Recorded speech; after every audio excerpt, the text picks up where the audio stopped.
Assalamualaikum warahmatullahi wabarakatuh. Jumpa lagi dengan saya Ali Gawi di acara Ngobrol Santai bersama Gandus TV. Hari ini kita ngobrol soal kasasi gugatan pembatalan izin lingkungan hidup pembangunan kantor gubernur terpadu di Keramasan. Dari awal pembangunan perkantoran terpadu Gubernur Sumatera Selatan, izin lingkungan hidup untuk pembangunan atau penimbunan rawa di area Keramasan menjadi permasalahan dan digugat oleh kapal. Nah, kapal ini memberikan kuasa hukum kepada kedua pengacara. Kebetulan sekarang ada di samping kiri dan kanan saya. Samping kanan saya ini ada Turiman SH dan Yulisman SH. Keduanya sebagai kuasa penggugat ya. Kuasa para penggugat untuk kasus kasasi lingkungan hidup ini. Ke Turiman dulu ini proses sebelum pembelian kuasa untuk izin lingkungan ini gimana?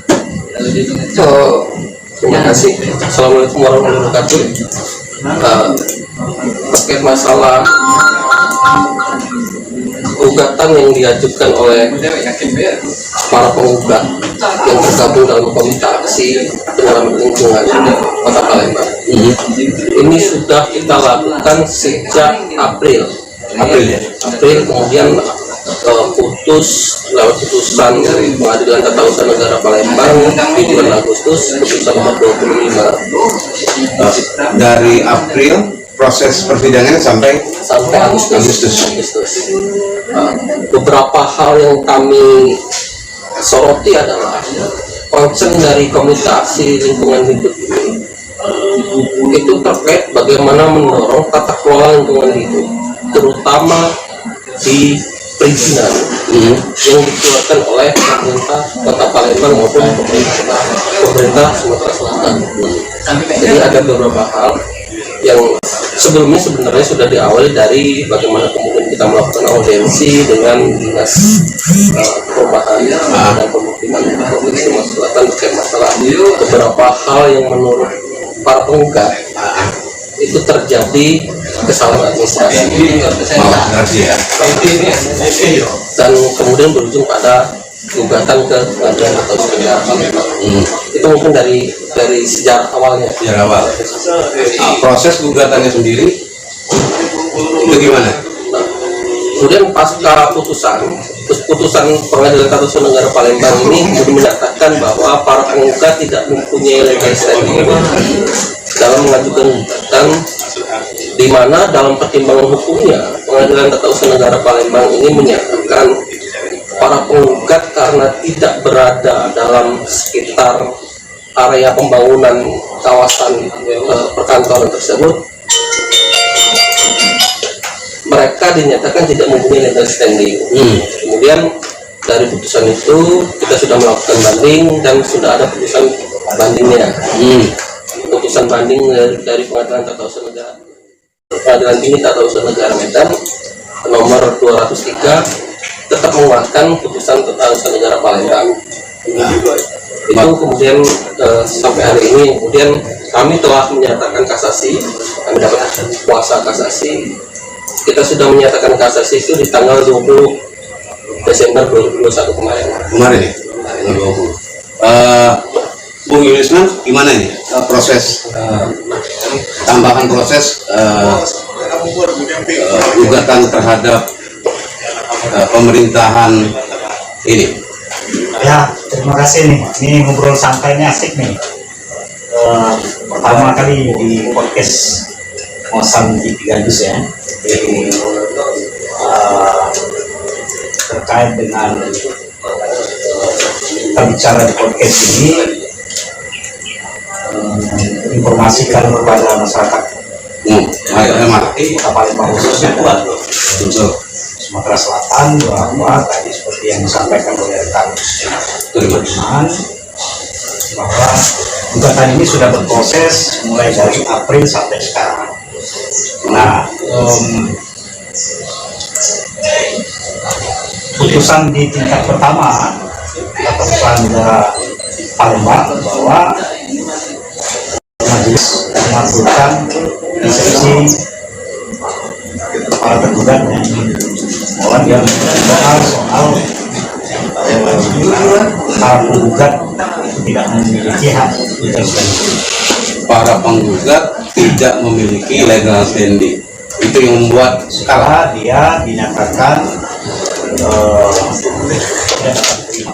nah, Kemudian para penggugat menggunakan upaya hukum selanjutnya yaitu banding juga kita sudah lakukan dan putusan bandingnya menguatkan putusan tingkat pertama. Makanya kemarin tanggal 20 para penggugat kembali menggunakan upaya hukum kasasi. Kita kemarin sudah resmi mendapatkan kuasa dari para penggugat melakukan upaya hukum kasasi. dari komite asis yang bagaimana?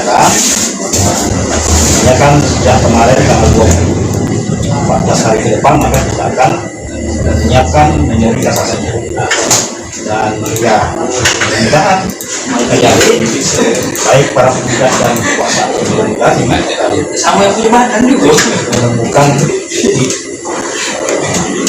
kali ada di sini kuasa punya maka ya sekali lagi ya gugatan soal ini lingkungan ini kan pasca dikeluarkannya Undang-Undang 11 itu kemarin hiruk-pikuk diputus MK gitu ya. Ini adalah gugatan yang pertama kali dilakukan oleh masyarakat Kota Palembang terhadap ini. Gugatan pertama masyarakat Kota Palembang pasca putusan MK. Pasca Undang-Undang Cipta Kerja 11. Nah, makanya ini kan yang juga menjadi pertaruhan soal bagaimana kita memastikan soal tegaknya dan memberikan rasa keadilan, memberikan rasa hak secara hukum terhadap warga negara soal bagaimana setiap warga negara itu memiliki hak konstitusional. Hak konstitusional untuk hidup sejahtera, hak konstitusional untuk mendapatkan lingkungan hidup baik dan sehat dan seterusnya. Nah, gugatan izin lingkungan terhadap rencana pembangunan kantor gubernur yang terjadi Keramasan ini adalah bagian upaya dari masyarakat Kota Palembang memastikan bahwa hak konstitusional itu terpenuhi sebagai warga negara. Hak konstitusional Warga negara sebagai masyarakat Kota warga. Palembang. Ini kan sudah berarti tahap ketiga nih. Upaya hukum yang dilakukan oleh kuasa hukum. Tingkat pertama kalah, tingkat kedua kalah, tingkat ketiga kasasi. Nah, ini dalam proses. Biasanya proses kasasi ini memakan waktu berapa lama? Kasasi secara praktis ini kan bisa memakan 3 sampai 6 bulan, bahkan ada yang sampai 1 tahun Untuk kasasi. Tapi yang perlu dicermati juga bahwa putusan ini belum berkekuatan hukum tetap. Artinya Meskipun kalah, kami tapi masih ada. kami memandang bahwa seperti yang disampaikan tadi bahwa hak atas informasi, hak atas lingkungan hidup yang sehat dan baik itu hak konstitusional warga negara. Hari ini masyarakat atau para penggugat yang hari ini dinyatakan tidak punya legal standing, ini kan kemudian jadi kekacauan hukum yang sangat akut ketika hak atas informasi yang dijamin oleh konstitusi dinyatakan masyarakat para penggugat ini tidak mempunyai pelanggaran terhadap konstitusi tentunya. Hak masyarakat atas informasi dan legal standing tadi gimana? ya itu berhubungan dengan legal standing. kalau para penggugat dinyatakan tidak punya legal standing dalam kaitannya mengakses informasi dokumen lingkungan hidup, ini kan merupakan pelanggaran konstitusi menurut kami ya, menurut para penggugat. Makanya selain berjuang terkait masalah tata kelola lingkungan hidup, hari ini perjuangannya juga berkaitan dengan hak konstitusi masyarakat yang dilanggar, pelanggaran terhadap hak tersebut. Dalam Undang-Undang 32 2009 tentang lingkungan hidup, itu dokumen lingkungan hidup ini harus ada publikasinya, harus ada publikasi terkait masalah hak atas diumumkan. Secara praktis kami tidak menemukan atau para penggugat ini tidak mendapat informasi yang cukup terkait masalah penerbitan izin lingkungan. Para penggugat ini masyarakat Kota Palembang, panjang di masyarakat Kota Palembang, tentunya menurut konstitusi dia berhak atas informasi. Kan dijamin oleh undang-undang ini. Kalau kemudian dinyatakan bahwa dia tidak punya legal standing untuk menuntut informasi dokumen lingkungan itu, ini kan tentu pelanggaran konstitusional.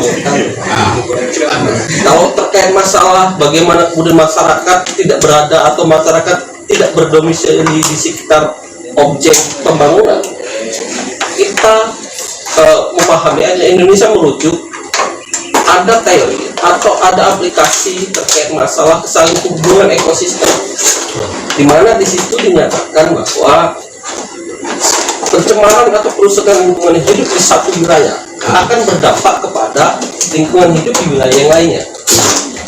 Kita sama-sama memahami kenapa kemudian negara-negara Eropa itu memberikan sumbangan baik berupa dana maupun bantuan teknis terkait masalah bagaimana penanggulangan lingkungan hidup di Indonesia. Karena apa? Ketika terjadi kerusakan lingkungan hidup di Indonesia, maka berdampak kepada negara-negara industri di Eropa. Nah, hari ini masyarakat, para penggugat ini mempermasalahkan penimbunan rawa yang ada di Kramasan, meskipun mereka tidak berada di Kramasan. Tetapi ketika terjadi kerusakan atau berkurangnya resapan air di Kramasan, maka berdampak pada berkurangnya jumlah resapan yang ada di Kota Palembang. Secara umum kan, ketika di Palembang ini terjadi penurunan atau kualitas resapan air, maka secara umum di Indonesia terjadi kekurangan daerah resapan air secara umum. Indonesia dan dunia. Makanya disinilah letak menurut kami punya legal standing. Para penggugat tetap berpengen penggugat para penggugat mempunyai legal standing.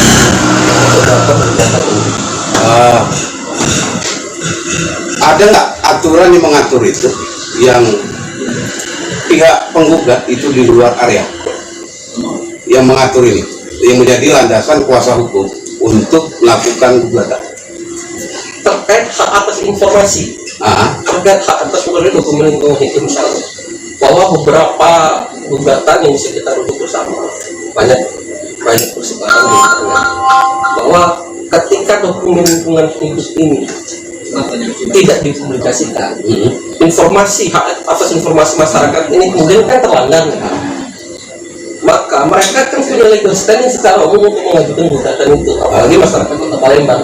Itu yang kemudian jadi sandaran bagi kami, kenapa kami tetap bersikukuh selain menegakkan tata kelola yang baik, kami berjuang bahwa legal standing kami harus diakui oleh negara terkait masalah akses terhadap informasi dokumen lingkungan hidup.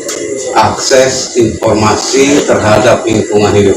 Dokumen lingkungan hidup. Terutama izin lingkungan. Menurut Yulisman,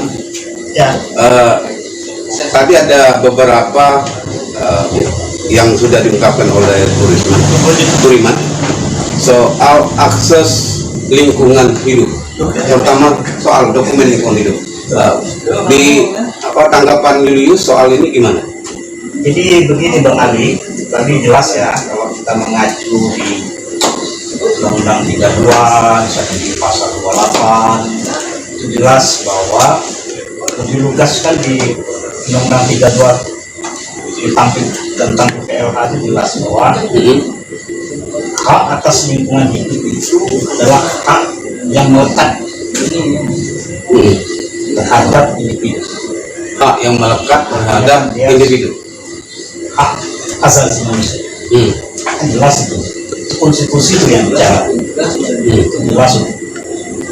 Artinya apapun itu, apalagi misalnya konteks rencana pembangunan yang ada di Keramasan itu kan dia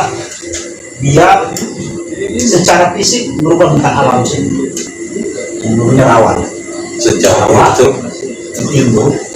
Artinya ketika dilakukan penimbunan maka terjadinya perubahan tentang alam, landscape-nya berubah. Nah, sementara kita tahu kalau dia secara fisik rawan ditimbul, maka banyak ekosistem yang rusak.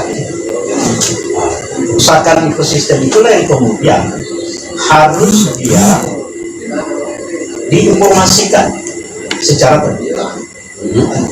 Artinya paling tidak kan ada semacam kajian yang harus dilakukan oleh para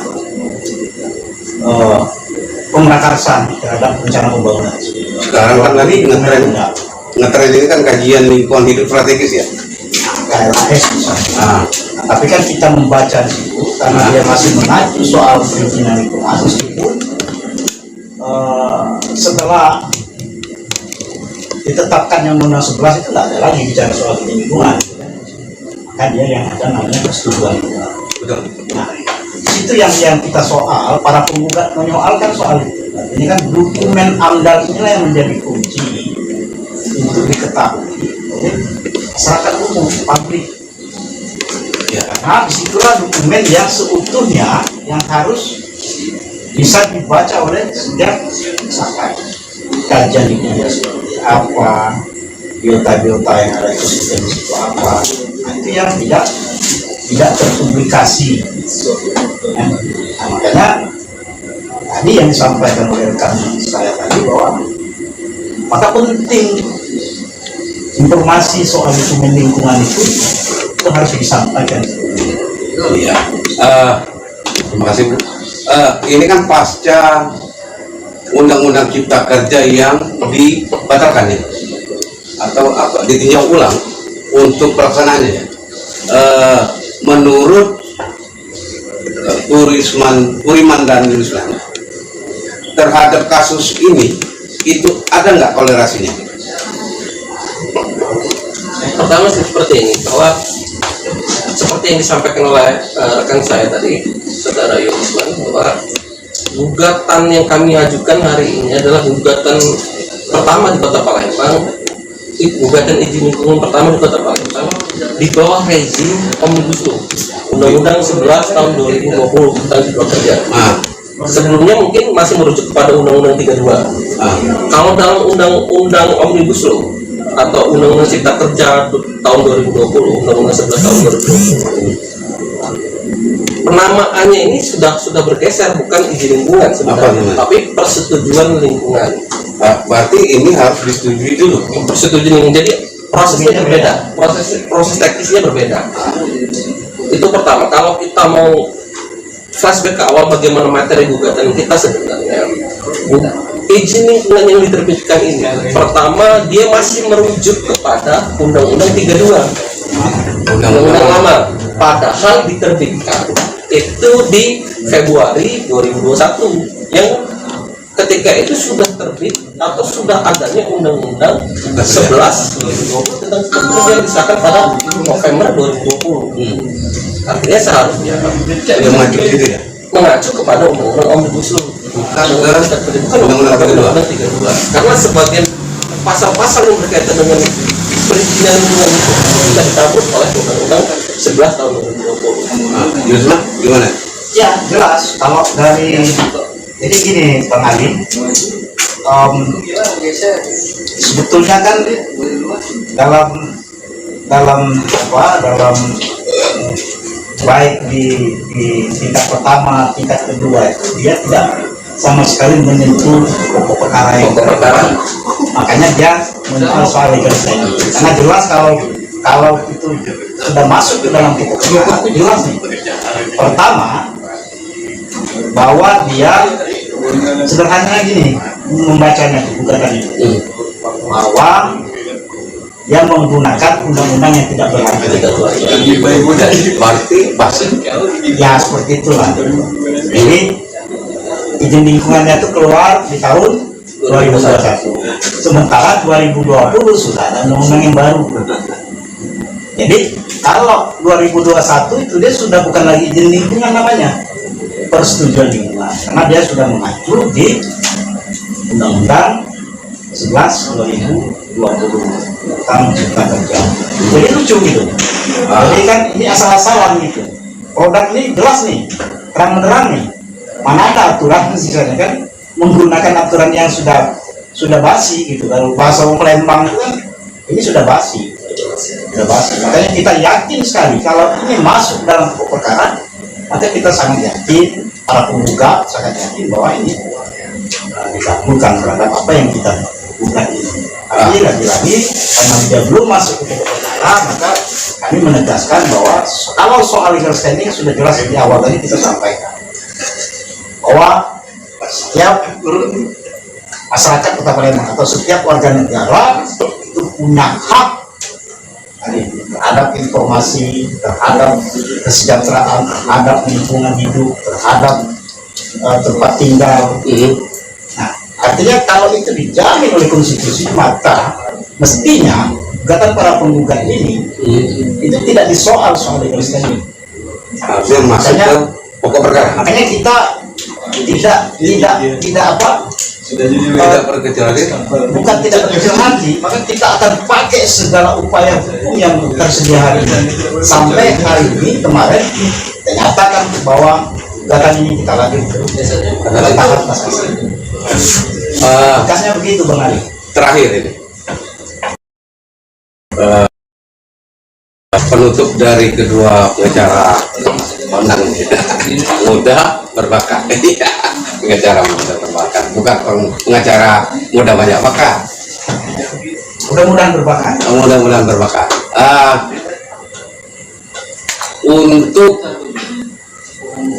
mengingatkan persoalan lingkungan baik di Palembang dan Sumatera Selatan soal perizinan, penutup dari kedua pengacara kita ini mulai dulu dari terima. Oke, saya akan coba menyampaikan sebelum menutup Bang ya, terkait beberapa hal dalam materi gugatan. Kalau seandainya masuk dalam pokok perkara nantinya, Mahkamah Agung kemudian menyatakan bahwa kita punya legal standing dan kemungkinan masuk kepada pemeriksaan materi pokok perkara. Jadi selain tadi yang disampaikan bahwa izin lingkungan ini diterbitkan berdasarkan undang-undang yang sudah tidak berlaku, ada beberapa hal yang kemudian kita persoalkan di situ. Pertama, subjek penerima izin ini, subjek penerima izin, ya, izin lingkungan diterbitkan kepada subjek penerima izin yang menurut kami salah, karena ditujukan kepada personal, secara personal, bukan pemberkarsa secara institusional. Itu pertama. Kemudian itu pokok perkara itu. Pokok perkara. Jadi kemudian bertentangan dengan Undang-Undang 32 dan Peraturan Wali Kota terkait masalah tata ruang. Tata ruang bahwa berdasarkan Perda Tata Ruang Kota Palembang ini daerah itu daerah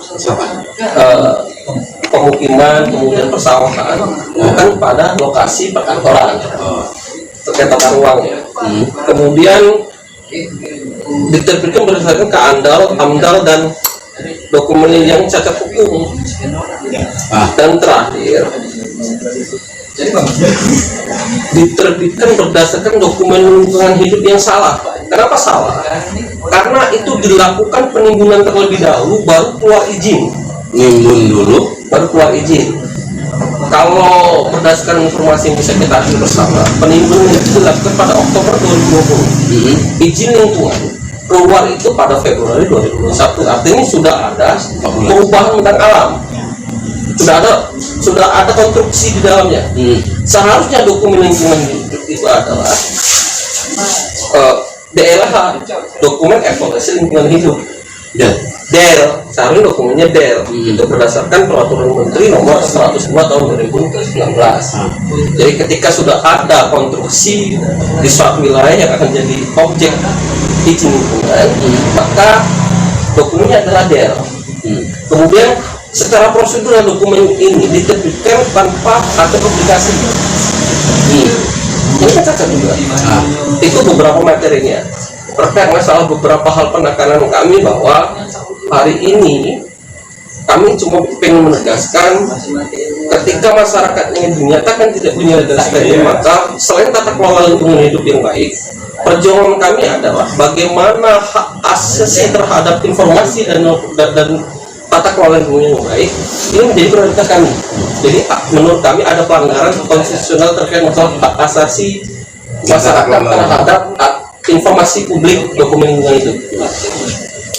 Itu Ya, saya terakhir ini mungkin statementnya saya cuma menegaskan begini bahwa IKA kan hak konstitusional itu dinegasikan atau bahkan diamputasi, maka ini merupakan pelanggaran konstitusi yang sangat serius. Maka kita lagi-lagi upaya-upaya perjuangan terhadap konteks tata kelola lingkungan hidup ini tidak hanya sebatas kita melakukan gugatan di level misalnya presiden. Nah, itu juga ini akan ke depan kalau ini juga kita artinya kan kita selama ini kan selalu menjadi masyarakat yang concern terhadap lingkungan hidup. Artinya ke depan tidak menutup kemungkinan maka pasal 28 ini menarik untuk kita uji ke depan. Nah, terutama soal legal standing, hak konstitusional. Maka perjuangan kita kan itu kita tidak henti-hentinya terhadap bagaimana sebagai peran masyarakat mendorong tata kelola lingkungan yang lebih baik dan lebih berkeadilan. Saya kira di situ tata letak kita memposisikan diri. Jadi kami sebagai penerima pasal yang mudah-mudahan gugatan di level kasasi itu menjadi tensi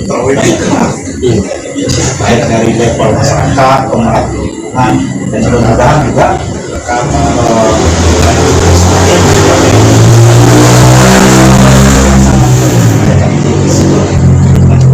mentaati apa-apa proses yang sudah hari ini kita lakukan.